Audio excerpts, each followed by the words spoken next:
Bien, buenos días a todos. No quiero dejar pasar la ocasión de agradecer yo también, en nombre del Instituto y del mío también, a todos los asistentes, a la Dirección General de Seguros por habernos invitado y al Director General de Seguros por acompañarnos esta mañana.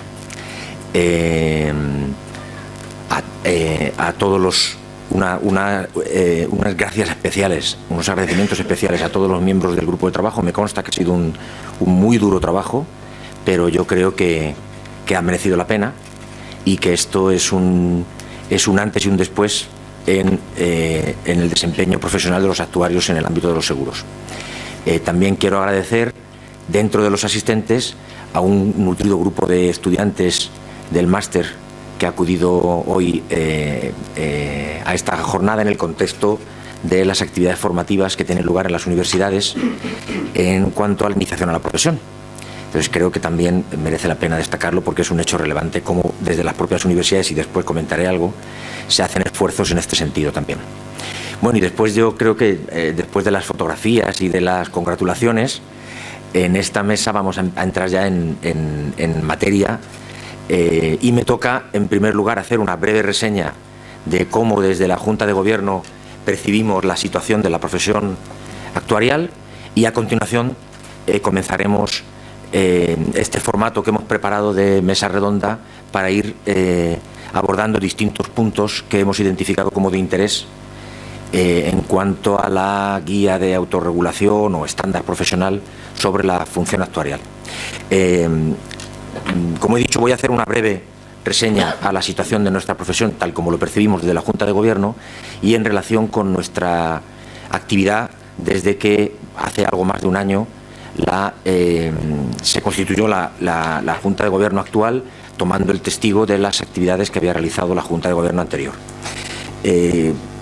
Como todos sabéis, la nuestra es una profesión regulada, tiene reservas legales de actividad tanto en pensiones como en seguros. Y como vamos a hablar de la función actuarial, ¿cuáles son las reservas legales de actividad en seguros? Pues tanto el cálculo de primas y provisiones como la propia función actuarial, y desde hace unos meses la participación, relevante participación también en el informe especial de revisión de la solvencia, sobre el cual ya les informo también que desde la Junta de Gobierno estamos trabajando en colaboración con la Dirección General de Seguros y estamos identificando posibles necesidades que haya que abordar de una manera similar a cómo se ha abordado la guía de autorregulación de la función actuarial. Pero también tenemos cada vez más campos de actividad, no necesariamente bajo una reserva legal de actividad, pero sí nuevos campos más, no diría nuevos, sino algunos son nuevos, otros no son tan nuevos, pero cada vez son más familiares y son más reconocidos como posibles campos de actividad para nuestra profesión. ¿Cuáles son esos campos? Pues por mencionar alguno. Por ejemplo, la función de gestión de riesgos dentro del sistema de gobierno de las entidades aseguradoras, o dentro del nuevo baremo de accidentes de tráfico, la determinación, en determinados casos, la determinación extratablas del propio baremo de una indemnización por perjuicios patrimoniales determinada específicamente para el caso concreto. En este sentido, con estas reservas legales de actividad y con estos campos de actividad de proyección profesional de los actuarios cada vez más amplios, y en coherencia con lo que establece nuestro propio Código de Conducta. Nuestro Código de Conducta, como todos sabéis, establece el deber como profesionales que tenemos de actuar con integridad y con la pericia y diligencia propias de nuestra profesión. Desde la Junta de Gobierno identificamos 3 instrumentos que son clave para poder abordar las diferentes funciones y tareas que tenemos delante de nosotros en los diferentes ámbitos de actividad. La primera es una formación universitaria adecuada que faculte para el acceso a la profesión y que vaya continuamente adaptándose a las necesidades que se plantean en los distintos ámbitos de trabajo. En este sentido, quiero destacar el trabajo que viene haciendo la Comisión de Universidades del Instituto de Actuarios Españoles. Son cosas que quizá no trascienden fuera del ámbito de la Junta de Gobierno, pero que en un acto como el de hoy conviene que se conozca, y está todo entrelazado. En la Comisión de Universidades, tenemos aquí al director de la Comisión de Universidades, Francisco Muñoz Murgui, se viene haciendo un intenso trabajo con las universidades de coordinación de todas ellas, entre ellas y con el Instituto de Actuarios, facilitando que haya un trasvase continuo de información de cuál ha de ser la formación adecuada para los futuros profesionales. Eso además en relación con los avances que van sufriendo, las modificaciones que van sufriendo los denominados syllabus, las guías de formación que se identifican tanto en la Asociación Actuarial Europea como en la internacional. El segundo instrumento sería una formación adecuada, sería o es una formación continua adecuada que nos permita a nosotros como profesionales tener unos conocimientos y habilidades o destrezas actualizadas y adecuados a la naturaleza de las funciones y tareas que desempeñamos. Y en este sentido les anuncio aquí también que muy próximamente se hará pública el documento que hemos denominado Estrategia y Regulación de la Formación Continua, de la Formación Profesional Continua del Instituto de Actuarios Españoles, de la CPD, que constituye que establece una serie de recomendaciones de formación continua totalmente alineadas con las estrategias y regulaciones que hay en otras asociaciones actuariales europeas. Es fruto de varios meses de trabajo también y a nuestro juicio es un paso adelante muy importante. El tercer instrumento es contar con unas pautas o normas profesionales de actuación o de desarrollo adecuado de las funciones encomendadas.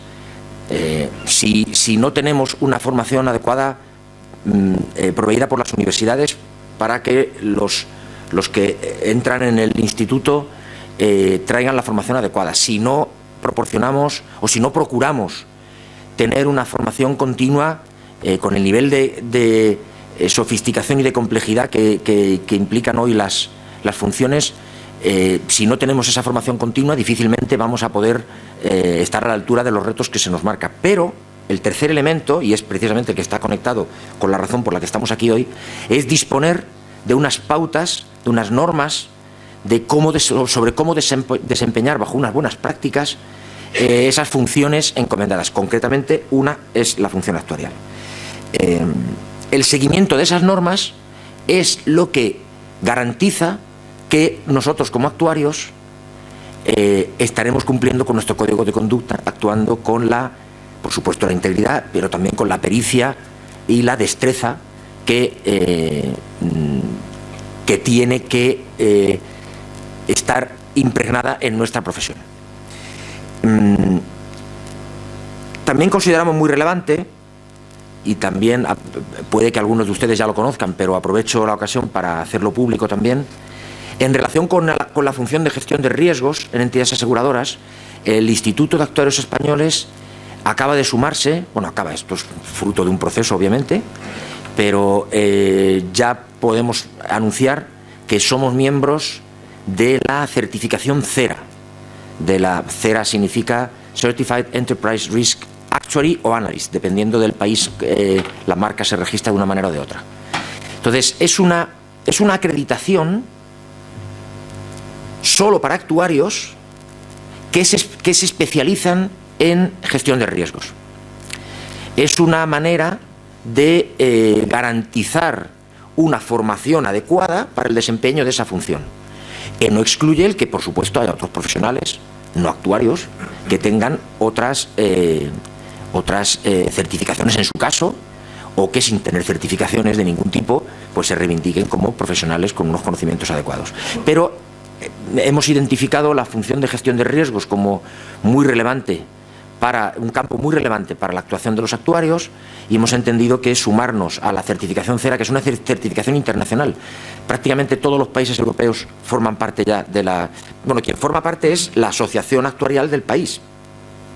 Todas las asociaciones actuariales europeas forman parte de esta asociación que emite la acreditación, y por supuesto las grandes asociaciones actuariales del mundo, pues Estados Unidos, Reino Unido, Australia, Japón, forman parte de esta Acreditación que conlleva, además de ser actuario, exige una formación inicial específica y también una formación continua.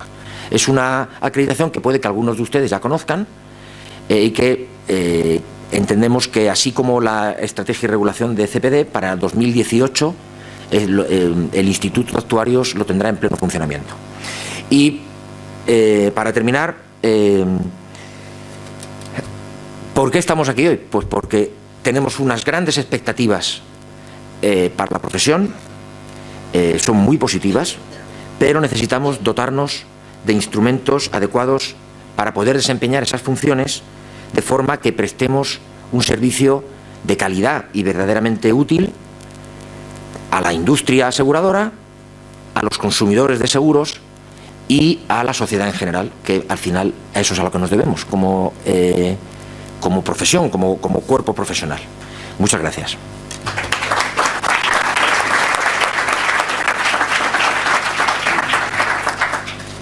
Bien, y sin más, algunos de los miembros de la mesa, bueno, a Fernando ya ha sido presentado, él ha sido el aguerrido coordinador del grupo de trabajo, porque es una labor encomiable, muy complicada.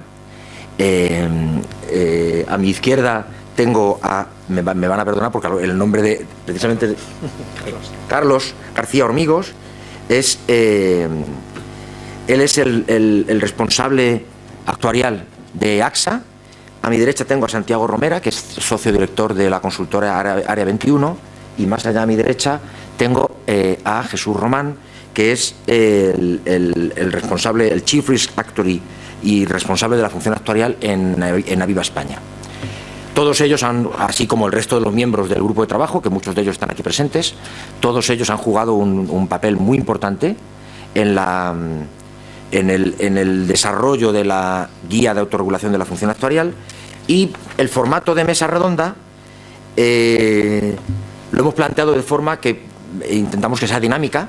Hemos identificado una serie de puntos que convenía abordar y, bueno, pues yo, si me permiten, voy a ir lanzando una serie de cuestiones y de vosotros cuatro, pues el que entendéis que es el más adecuado para responder, pues por favor que tome la palabra y lo vamos abordando. Pero por favor que sea algo dinámico. Si entre la audiencia se suscita alguna cuestión, por favor no dudéis en levantar la mano y se cede la palabra. Bueno, estamos hablando constantemente de la función actuarial, pero ¿qué destrezas, qué habilidades entendéis que debería tener el responsable de la función actuarial o en conjunto el equipo que desarrolla la función actuarial? Muy bien. Buenos días a todos, en primer lugar. Dentro del grupo de trabajo lo que hemos identificado ha sido una serie de conocimientos o destrezas que los responsables y los miembros del equipo de la función actuarial deberían desempeñar.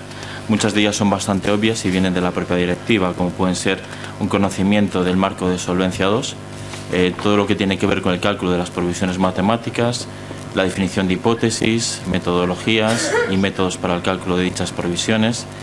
Lo mismo sucede con el reaseguro. Es una de las funciones que se encomienda directamente desde la directiva Solvencia II a la función actuarial. Hay que conocer el reaseguro, las estrategias de reaseguro, los riesgos asociados al mismo, obviamente, el proceso de suscripción de la compañía. Exactamente lo mismo, tenemos que dar una opinión sobre el proceso de suscripción, pues conocimientos en relación al mismo son siempre muy destacados. Y adicionalmente esto que viene muy claramente definido en la directiva, todo lo que tiene que ver con conocimientos respecto a los productos, al diseño de productos, al lanzamiento de productos, a los precios que se ponen a los productos, es una actividad clave y que genera un valor añadido muy significativo entre las compañías y en que la función actuarial debe dar una clara opinión al respecto. Lo mismo sucede con todo lo que tiene que ver con el sistema de gestión de riesgos y su modelización. Aunque aquí hablemos de la función actuarial, la interacción con la función de gestión de riesgos es un factor clave. Siempre tenemos que trabajar conjuntamente con la función de riesgos y no se puede entender una función de riesgos, una compañía de seguros sin conocimientos actuariales al respecto a muchos de los elementos que realmente están que son relativos a una compañía de seguros, a los riesgos de una compañía de seguros. Lo mismo con todo lo que tiene que ver con la modelización del riesgo, especialmente los riesgos de suscripción, y así como la evaluación interna de los riesgos y de la solvencia, todo lo que tiene que ver con el ORSA, en la que la función actuarial también está encomendada desde el punto de vista regulatorio a colaborar. Adicionalmente, sí que queríamos destacar que todo esto no tiene que ser conocimientos únicamente sobre el papel, sino también que hay que demostrar una experiencia adecuada.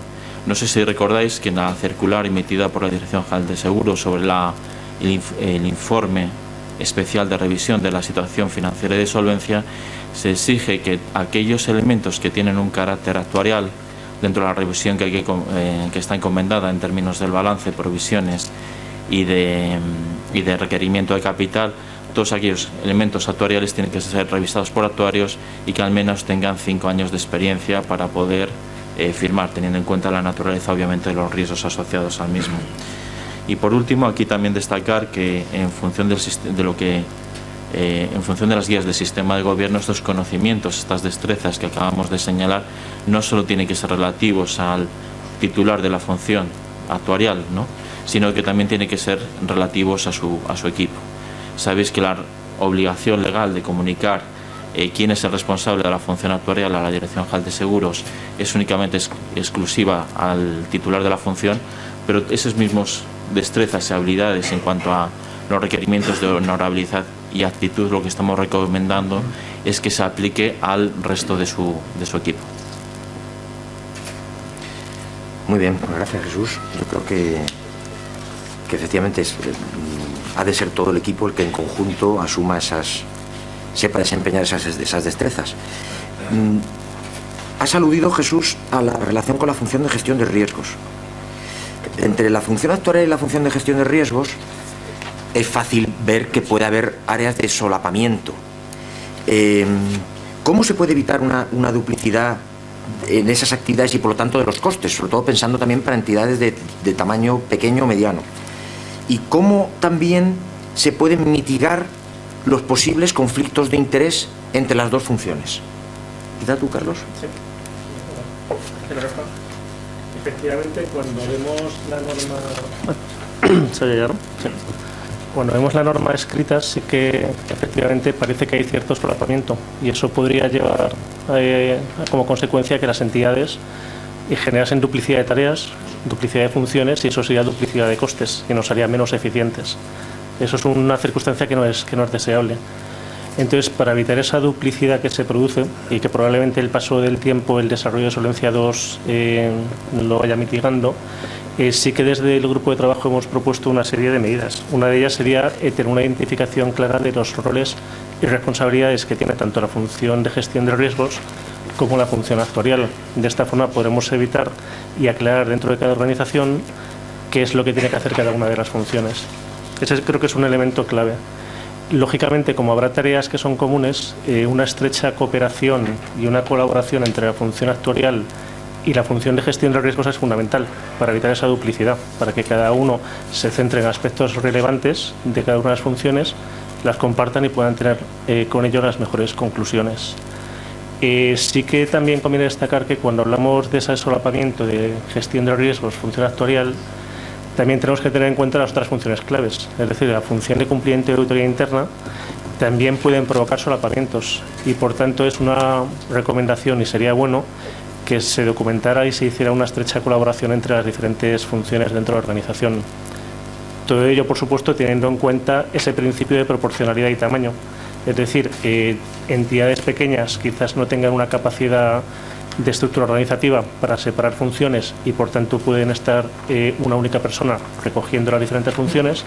Entidades de mayor tamaño quizás sea más aconsejable separar funciones que colaboren en aras de tener este buen sistema de gobierno que comentaba Sergio al principio, el director general al principio de esta sesión.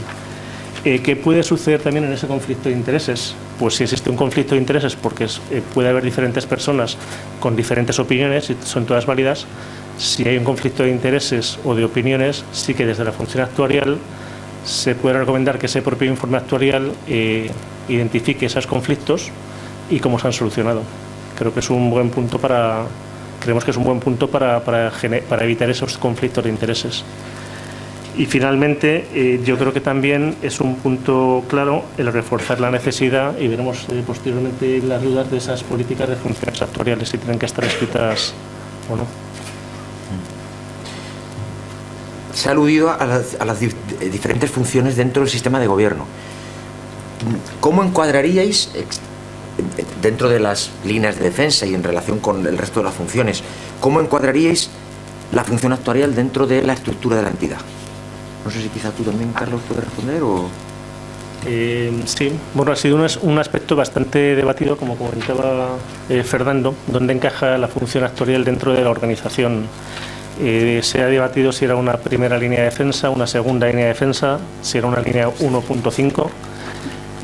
Realmente, dentro del esquema que tenemos basado en los 3 pilares de primera, segunda y tercera línea, la conclusión clara que hemos tomado en el grupo de trabajo es que sería aconsejable tenerlo en una segunda línea de defensa. ¿Por qué? Porque tenemos un principio de independencia, una necesidad de proteger, primero, como normativa de Solvencia II, los intereses de nuestros clientes y nuestros asegurados, pero también defender los intereses del accionista, del mutualista. Y por tanto consideramos que en una segunda línea de defensa sería el lugar más aconsejable para identificar esta función de la función actuarial. ¿Has aludido, Carlos? Perdón. Por apostillar un poco, esto es de los temas más debatidos en el propio grupo de trabajo, y que en la primera reunión incluso más debate, más conflicto suscitó, ¿no? Al fin y al cabo, dando la diversidad esta de la que hablaba antes de profesionales y de empresas, en las diferentes compañías se estructura de una forma o de otra, y hay veces en que la propia estructura te lleva a que quien hace sea también quien tenga que revisar, o al menos haya una dependencia jerárquica directa. Esto es de lo que más mérito tiene esta guía, en el sentido de que se ha consensuado, y al final nos parece absolutamente evidente que la función actuarial tiene que ser segunda línea de defensa. Segunda línea de defensa, entendiendo por tal aquella que revisa a las líneas operativas, es decir, a la primera línea de defensa. Con lo cual se dan en la guía una serie de recomendaciones sobre cómo estructurar esos posibles conflictos de interés que pudieran surgir y cómo darles solución. También es verdad que aquí nuestros amigos auditores posteriormente, pues para que haya cierto consenso en el sector, pues emitirán su opinión. Todo esto surge de esa estructura de 3 líneas de defensa, que es verdad que los auditores internos fueron quienes promovieron esto y que se ha extendido en el sector su aplicación.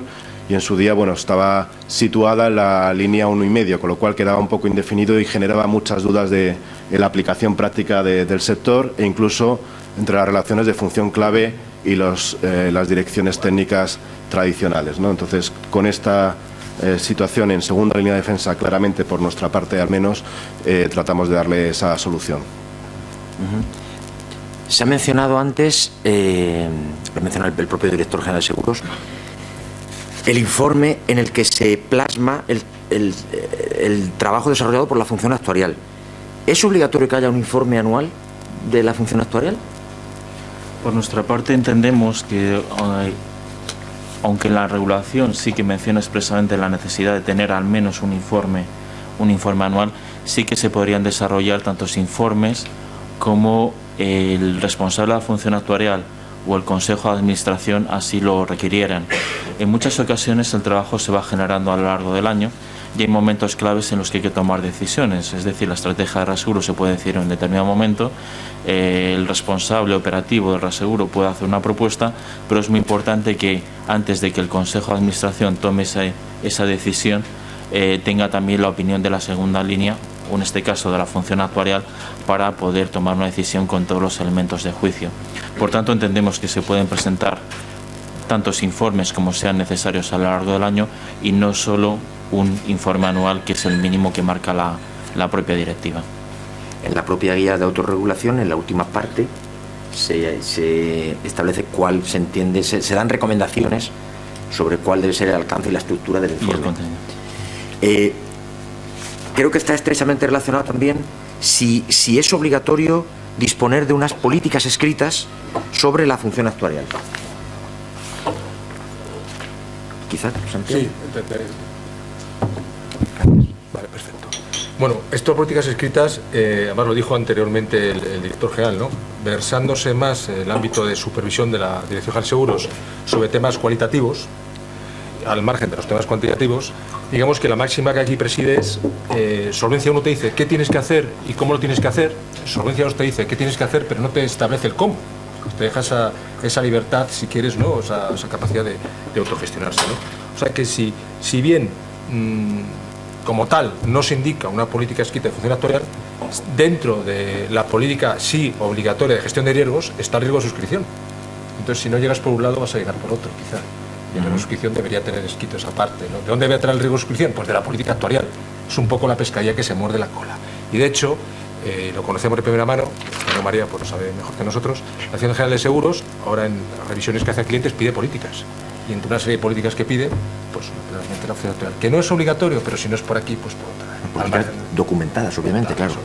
Al margen de las mejores prácticas para consejos, para auditores, para todos estos cálculos que se van a hacer. Imaginaos que el actuario de turno, pues, por lo que sea, cambia de trabajo o tal. Oye, ¿cómo se hace esto? Pues es la política que te va a indicar también, por puro plan de continuidad. En relación con el se han mencionado los consejos de administración.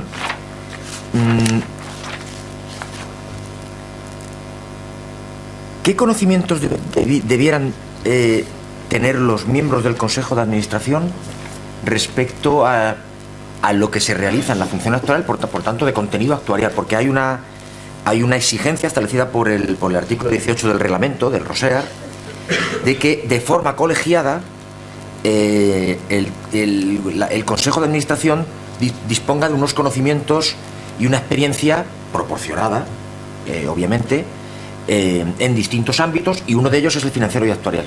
Entonces, ¿qué conocimientos pensáis que deberían tener en concreto?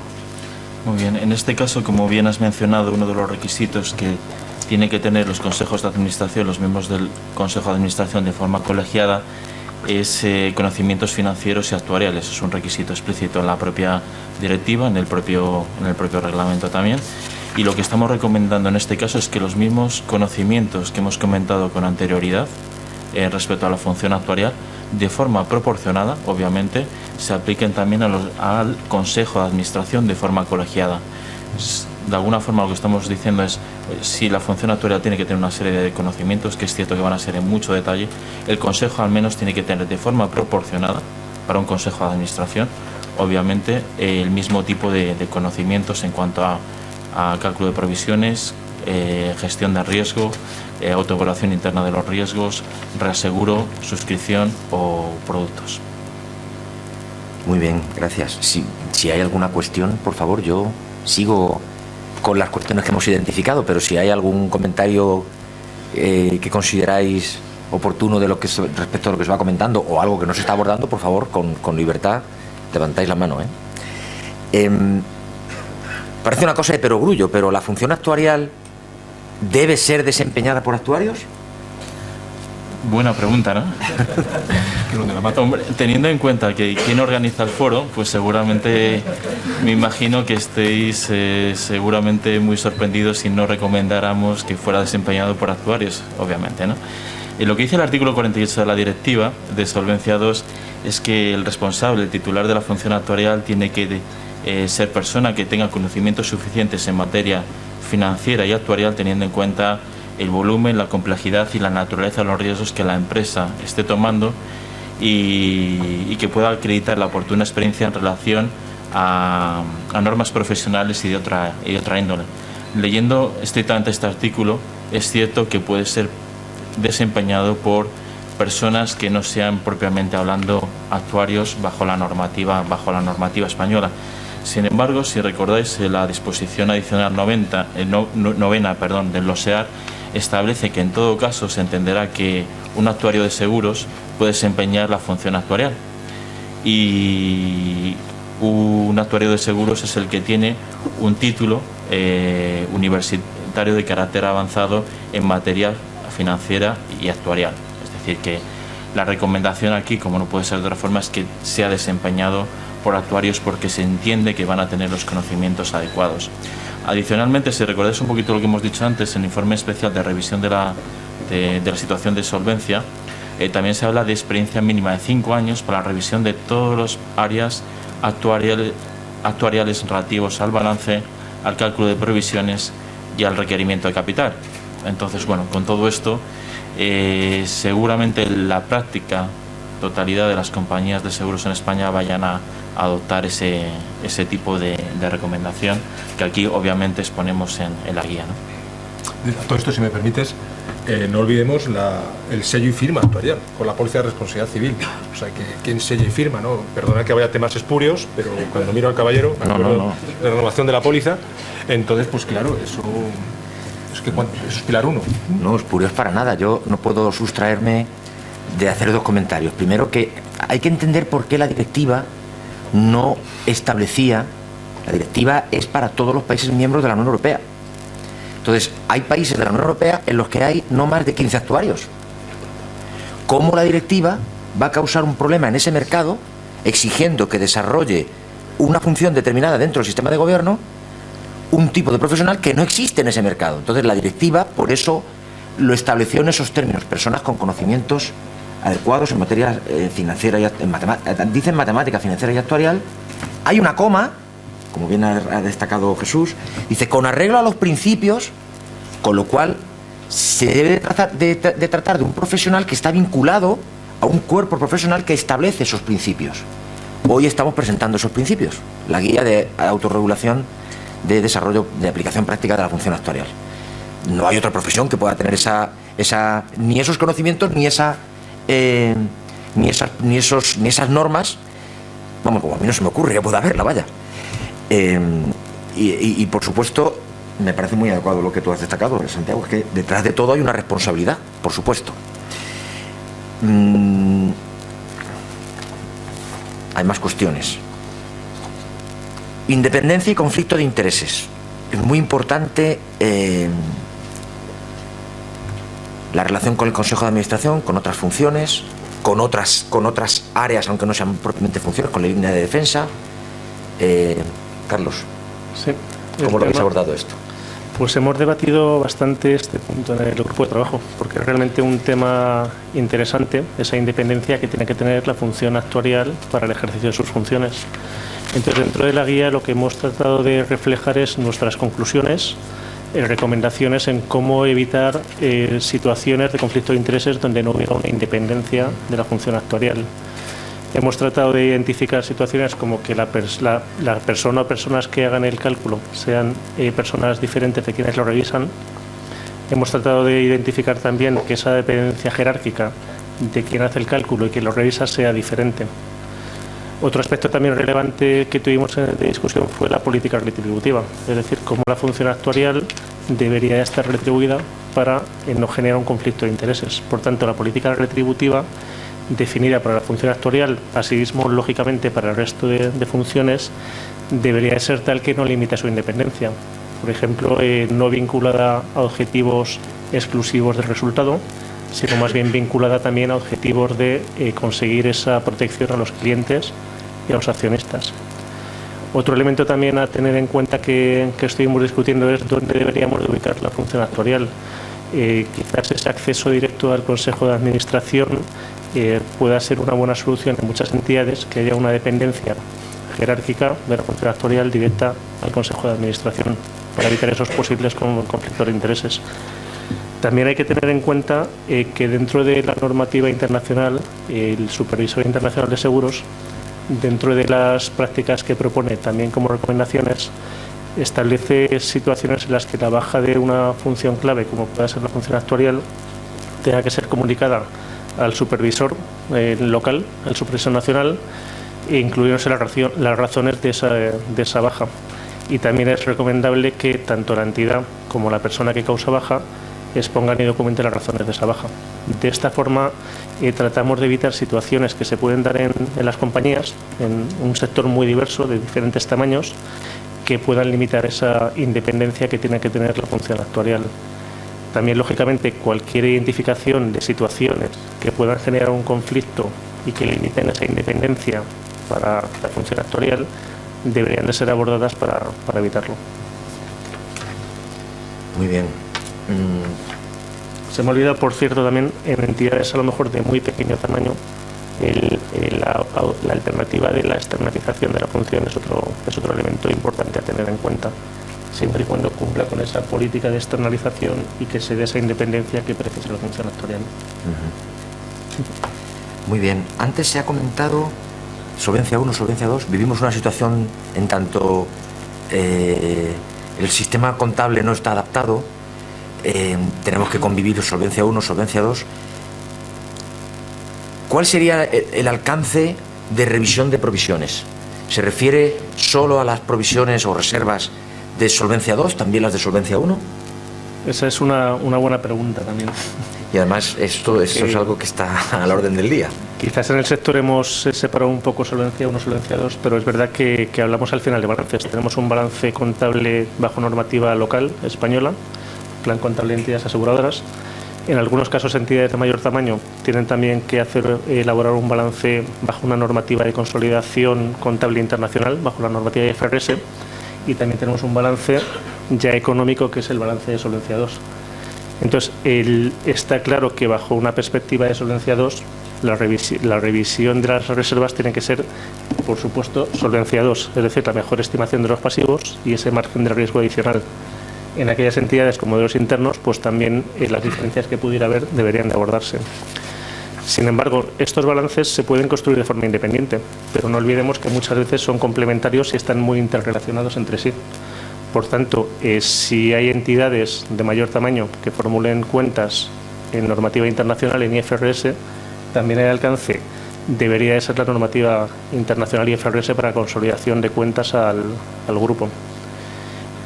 También, lógicamente, y muchas veces ocurre, en esa construcción de balances unos parten muchas veces a partir de los otros balances. Por tanto, en una normativa de Solvencia 2 a nivel europeo, pero también una normativa local, el balance local también debería de contemplarse. Muchas veces el balance Solvencia 2 económico, el balance contable IFRS, viene construido a partir de un balance local. Si eso es así, no cabe duda que deberíamos de pronunciarnos también sobre las reservas de balance contable español, el que entendíamos antiguamente como Solvencia 1, que también está en pleno vigor. También es verdad que si eso es así, la función actuarial debería de pronunciarse sobre las diferencias entre los diferentes balances. Si existen diferencias, abordarlas, etcétera, etcétera. Es un elemento fundamental porque, dependiendo del tamaño de las entidades, cómo formulen cuentas, que son las que al final aprueba el Consejo de Administración, tenemos que tener en cuenta esos aspectos. Y en función de esa proporcionalidad, mirar si o si Solvencia 2, pero probablemente también IFRS, si es así, y también el balance local. Un ejemplo, por ejemplo, sería el producto de decesos. El ramo de decesos es un ramo muy específico del sector español. Lógicamente tiene unas provisiones técnicas Solvencia 2, pero vendrán muy marcadas por cómo se está elaborando la solvencia desde un punto de vista de balance contable español. Hay un elemento que además figura expresamente dentro de la normativa como uno de los puntos que debe ser desarrollado dentro de la función actuarial, que es la verificación de la calidad del dato. ¿Qué aportaciones, qué recomendaciones se realizan en la guía en cuanto a la calidad del dato? Bueno, calidad del dato. A ver, aquí la pregunta inicial decía que hay un concepto intuitivo. Intuitivo nos referimos a que si todos los que estamos aquí en una hoja escribimos lo que entendemos por calidad del dato, seguro que todos estamos en mayor o menor medida, seguro en amplia medida, acertados y consensuados, pero había que escribirlo. El tema de calidad del dato, cuando nosotros hacemos los informes de la función actuarial, de los 9 puntos, os puedo decir que nos lleva, igual somos un poco lentos, la mitad del tiempo solo este punto. Este punto nace con todo el tema informático, cómo lo conectamos, etc, etc. Yo voy a marcar, sin ámbito de teorizar, porque no es el foro, los 6 puntos que, por norma ISO, que es donde nace todo el tema de calidad del dato, los que sí escribieron en su momento calidad del dato, hay que contemplar exactitud, totalidad, oportunidad, relevancia, nivel de detalle y consistencia. No voy a pararme a definirlos, pero voy a destacar 3. Primer punto, totalidad. ¿A qué me refiero con totalidad? Datos externos, datos internos, datos propios de la entidad como los gastos, datos financieros, etc, etc, etc, etc. Pues todo ese punto de aglutinar la base de datos, tanto externos como internos, las bases de datos, etc, etc, con la prueba operacional correspondiente, para poder tener la cartera que tengo en coaseguro con otra entidad en la que me gestiona un broker, bla, bla, bla, bla, bla, bla, pues todo eso pues es medio complicado en ocasiones. Lo segundo, oportunidad. ¿Qué significa oportunidad? Algo tan sencillo como que esté disponible para cuando lo preciso. ¿Para cuándo hay que hacer el informe de función actuarial? Hablabais de al menos uno al año, cuando quise un cambio de negocio, un cambio de aplicativo, lo que fuere. Orsa, lo mismo, hay que hacer uno al año y ante cambios de negocio. Pues si yo requiero dar al botón y tener el dato, pues si no tengo todo esto, pues digamos que flujeado, por decirlo de algún modo, pues medio complicado, ¿no? Para todo esto, totalidad y oportunidad, convendréis conmigo que con la sola hoja de cálculo a veces no va a ser suficiente. Te lo pide un consejo, porque aquí nuestro principal cliente ahora son los consejos, y lo que te rondaré, no espérate que lo tienes dentro de 3 días. Online. O sea que totalidad y oportunidad, aun siendo un tema medio obvio, pues tenerlo. Y por último, algo que si no, porque no lo sepáis, no quiero dejar de contemplarlo, es la consistencia. ¿Qué es consistencia? Algo tan sencillo como que haya solo una fuente de datos en compañía. En una compañía muy importante del sector, preguntamos qué entendían por prima,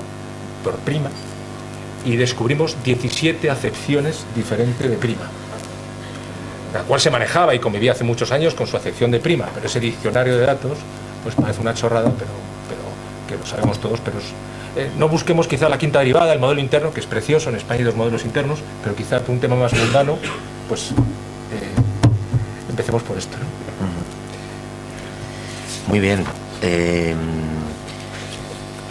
Por terminar, dentro de la lista de puntos que queríamos cubrir, ¿qué proyección internacional desde el grupo de trabajo veis, vosotros que habéis elaborado la guía de autorregulación y tras un largo debate, qué proyección internacional, incluso también teniendo en cuenta posible apetito mostrado de la propia guía fuera de nuestras fronteras?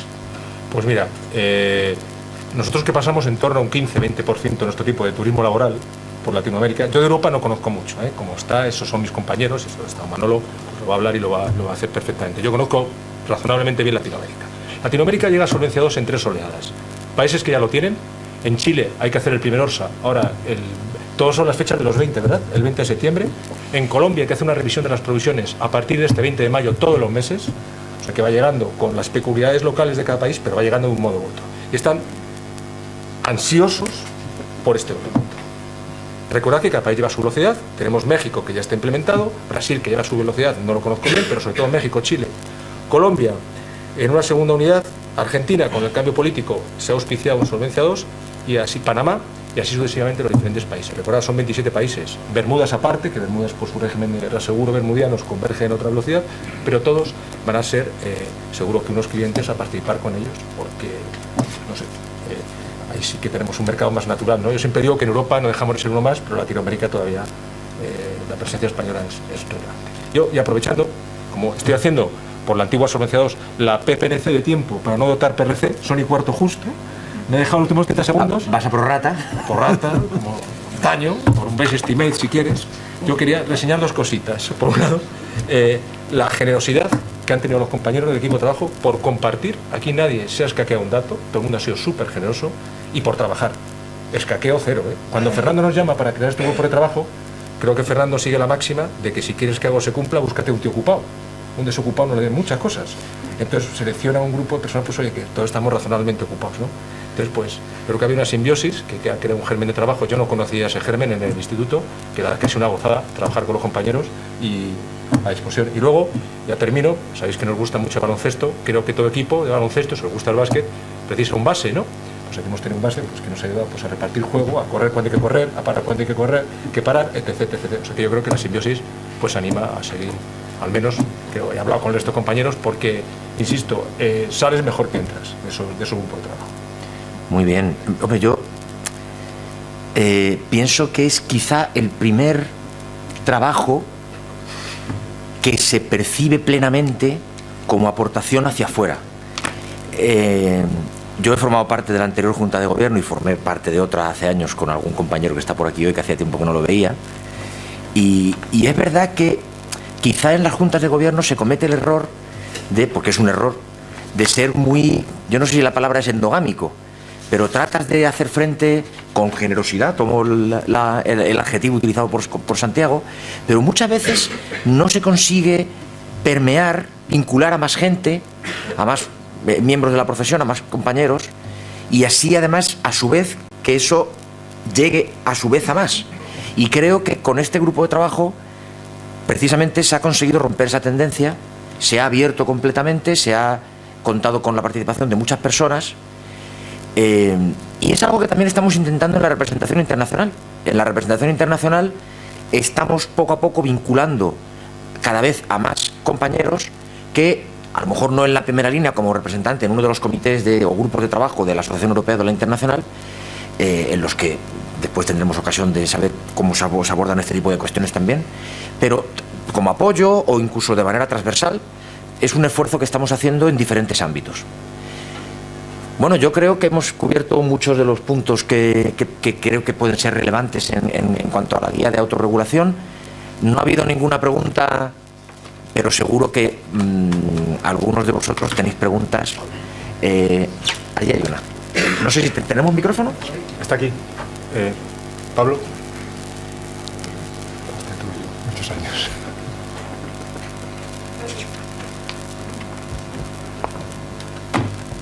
Bueno.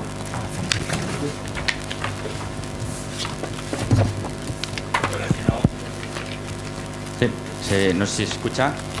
Pues muchas gracias ante todo al instituto y a la dirección, ¿no?, por esta jornada, y al grupo de trabajo por esta guía de autorregulación, ¿no? Mi pregunta hay un poco pues sobre los grupos empresariales y la función actuarial en el grupo, y a lo mejor pues trabajos extraordinarios o específicos que pueda tener una función actuarial dentro de un grupo de empresa, y un informe de función actuarial del grupo, ¿no?, de un grupo empresarial, ¿no?, de seguros.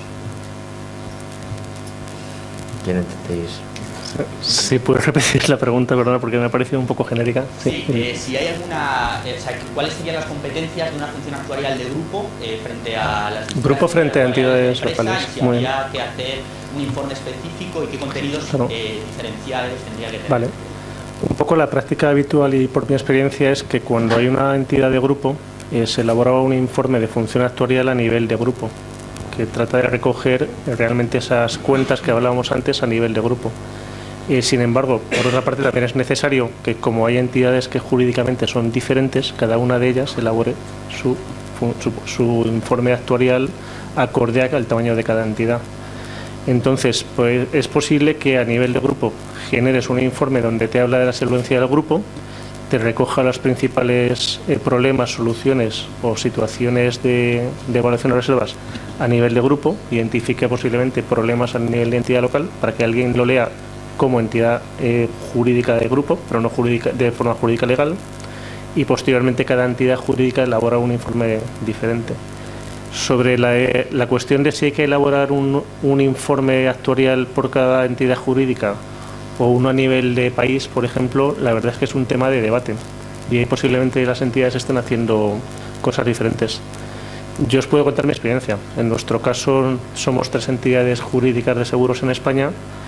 El grupo propuso hacer un informe separado para cada entidad. Mi decisión propia fue hacer un único informe. ¿Por qué? Porque al final ese informe es para el Consejo de Administración. El Consejo de Administración, si en un único documento recogemos lo relevante, no es necesario tener 3 y no darle una carga de trabajo innecesaria. Entonces, cuando debatí este punto con el grupo, finalmente, aunque su recomendación inicial era hacerlo por separado, se elaboró un único informe para las 3 entidades jurídicas. Y así es como lo hemos elaborado. ¿Qué sucederá en el futuro? No tengo ni idea, pero quizás todo lo que sea sencillo, porque estos informes son para el Consejo de Administración, creo que es una buena solución para todos. ¿Hay alguna pregunta más? Bueno, pues si no hay ninguna... Ah, sí, allá hay una.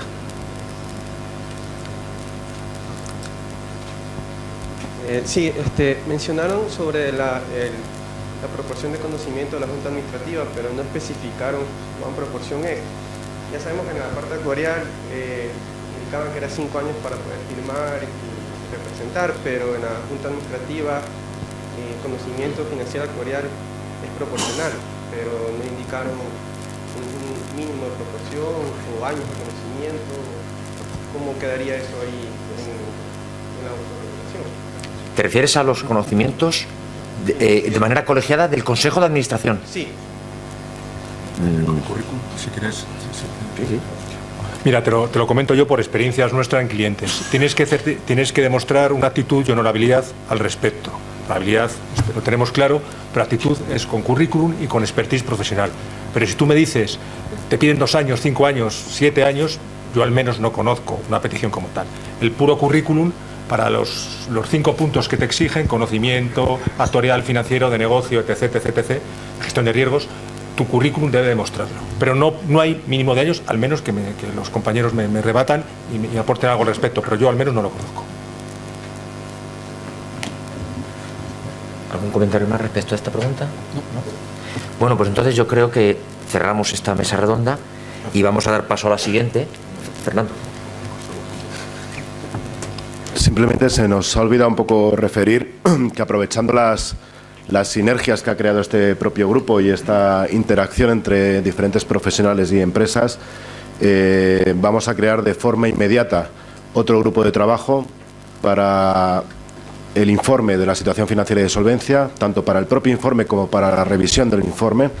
Está ya en debate y bueno, pues a vuestra disposición, y cualquier candidato que tenga experiencia en este sentido pues está por supuesto invitado a formar parte de este grupo. Lo va a coordinar entre Alicia y Aitor Milner, miembros de la Junta de Gobierno, y de una forma no tan inmediata, pero sí es un compromiso que hemos adquirido dentro del propio grupo de trabajo, el crear otros 2, uno de Best Estimate para vida y otro Best Estimate para no vida.